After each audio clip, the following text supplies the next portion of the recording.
வணக்கம். இப்படி ஒரு நாளை எதிர்பார்க்க முடியாது. இதுக்கு ஒத்தியே எதுவும் கிடையாது. அவரை நான் முதல்ல சந்தித்த போது எப்படி எங்கூட பழகினாரோ அப்படி தான் அவர் பெரிய நட்சத்திரமான பிறகும் எங்கிட்ட பேசிக்கிட்டு இருந்தார். விஜயராஜ், விஜயகாந்த், இது ரெண்டுக்கும் எனக்கு வித்தியாசமே தெரியாமல் வச்சுக்கிட்டதுக்கான காரணம் நான் அல்ல, அவர். அதாவது அவரை பற்றி சொல்லணுன்னா அவர் பல விமர்சனங்களை, அவமானங்களை தாங்கி மேலோங்கி வந்தவர். அதுக்காக எந்த காழ்ப்பையும் அவர் வச்சுக்காம தனக்கு ஏற்பட்ட அவமானங்கள் யாருக்கும் ஏற்படக்கூடாது என்பதில் முனைப்பாக இருந்தவர். அது பாராட்ட வேண்டிய ஒரு விஷயம். நாம் கடந்து வந்துட்டோம், அடுத்தவங்க அவங்க பார்த்துக்கிட்டோம் அப்படிங்கிறது இல்லாமல் அவங்களுக்காக போராடும் ஒரு குரல். அவர் நட்சத்திரமும் ஆனார் என்பது அவர் உழைப்பில் வந்தது என்றாலும் ஆரம்ப நடிகர்களுக்கு, கடைநிலை நடிகர்களுக்கெல்லாம் அவர் ஒரு குரலாக இருந்தது அவர்கள் செய்த பாக்கியம். தமிழக அரசியல் வரலாற்றில் பெரிய தலைவர்களுக்கெல்லாம் வரும் கூட்டம் இவருக்காகவும் வந்ததை நான் பார்த்தேன். அதில் அவர் சேர்த்த சொத்து என்னால் அதுதான்.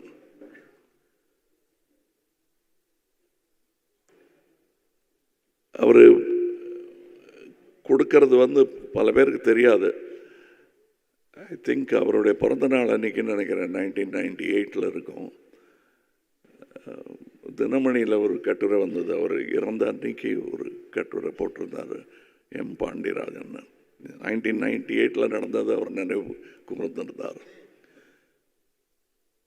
சீட்டு கிடைத்தும் படிக்க வசதி இல்லாமல் இருந்த 3 என்ஜினியரிங் காலேஜ் மாணவர்களை பற்றிய செய்தி அது. அந்த செய்தியை படிச்சுட்டு பத்திரிகை ஆஃபீஸுக்கு ஃபோன் பண்ணி அவங்களுடைய விடுதி, கட்டிடம், படிக்கும் வசதி எல்லாத்தையும் 3 பேருக்கு ஏற்பாடு பண்ணி கொடுத்துருக்காரு அவர். இது 25 வருஷத்துக்கு முன்னாடினது. இன்னைக்கு அந்த மாணவர்கள் நடுத்தர வயதை எய்தி குழந்தை குட்டிகளுடன் நன்றாக இருப்பார்கள்.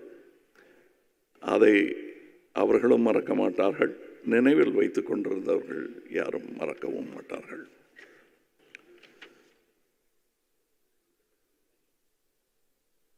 எழுபது 80களில் அந்த சமூக அரசியல் கோவங்களை எல்லாம் பிரதிபலிக்கும் ஒரு சினிமா உருவமாக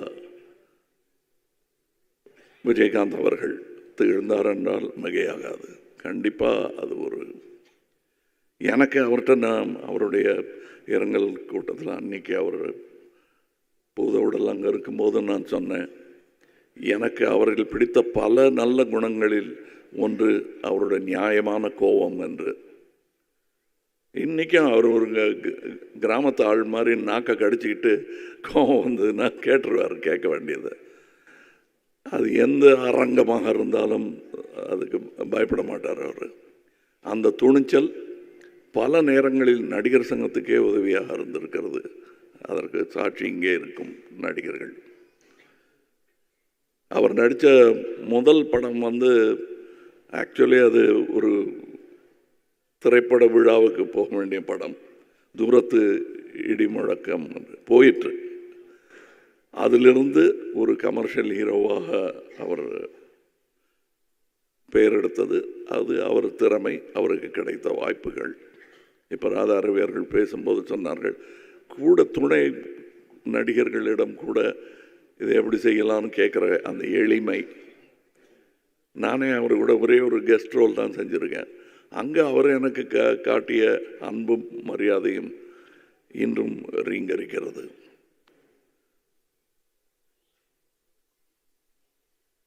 அவருக்கு இருந்த நண்பர்கள் இங்கே கூடியிருக்கிறார்கள்.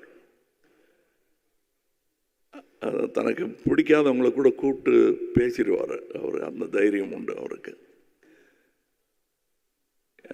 அந்த மாதிரியான குணாதிசயங்களை நாம் பிரதிபலிக்கலாம், காப்பி அடிக்கலாம், தப்பு இல்லை. அவர் போல் இல்லை என்று சொல்வது வழக்கம். அவர் போல் இருக்க வேண்டும் என்று முயற்சியாவது செய்வோம். வணக்கம். Good bye Vijayakanth. Good bye captain. அரங்கத்தின் உள்ளும் வெளியும் ஒரே உணர்வோடு ஒரே இழப்போடு இங்கு நாம் சங்கமமாகியிருக்கிறோம். அவர் எப்பொழுதுமே அணிகின்ற வெள்ளை ஆடையில் ஒரு சின்ன கருப்பு பொட்டு கூட இல்லாமல் மிக உண்மையான உன்னதமான மக்களுக்கான வாழ்வை வாழ்ந்து சென்றிருக்கிறார் என்னுடைய அண்ணன் திரு விஜயகாந்த் அவர்கள். நான் வெகு நேரம் எடுத்துக்கொள்ளப் போவதில்லை.